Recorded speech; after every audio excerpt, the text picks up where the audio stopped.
আসসালামু আলাইকুম। আমি ডাক্তার রফিক হাসান মোহাম্মদ, সহকারী অধ্যাপক ক্লিনিক্যাল নিউরোলজি বিভাগ। আমার আজকের আলোচনার বিষয় মহিলাদের মাইগ্রেন বা মাথা ব্যথার রোগ। মাইগ্রেন কম বেশি নারী পুরুষ নির্বিশেষে সবারই হতে পারে, কিন্তু এটা মেয়েদের ক্ষেত্রে একটু বেশি হয়ে থাকে।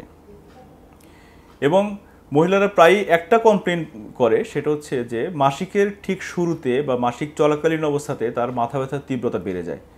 এটাকে আমাদের ডাক্তারি ভাষায় বলা হয় ক্যাটামেনিয়াল মাইগ্রেন বা মাসিকের সাথে সংশ্লিষ্ট মাইগ্রেন। এটা হয় মূলত মেয়েদের যে একটা হরমোন থাকে ইস্ট্রোজেন, এই হরমোনের তারতম্যের কারণেই এটা হয়ে থাকে।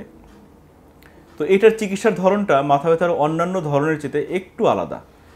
এই রোগীদের ক্ষেত্রে লক্ষণ থাকে যে মাসিকের ঠিক শুরুতেই মাথা ব্যথা হয়, সেই সাথে তলপেটে তীব্র ব্যথা হয়।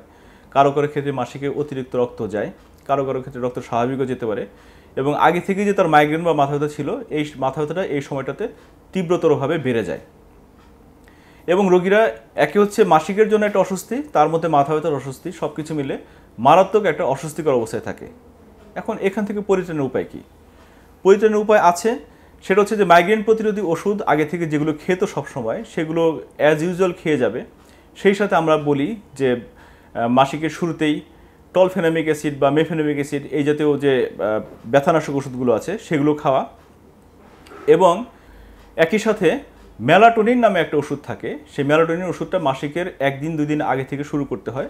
শুরু করে মাসিক চলাকালীন যে 4-5 দিন সময় পুরাটাই খেয়ে যেতে হয়। তাহলেই সাধারণত এই সময় মাথা ব্যথার পুনরাক্রমণ থেকে বেঁচে থাকা সম্ভব এবং এটা প্রতিরোধ করা সম্ভব। ধন্যবাদ সবাইকে।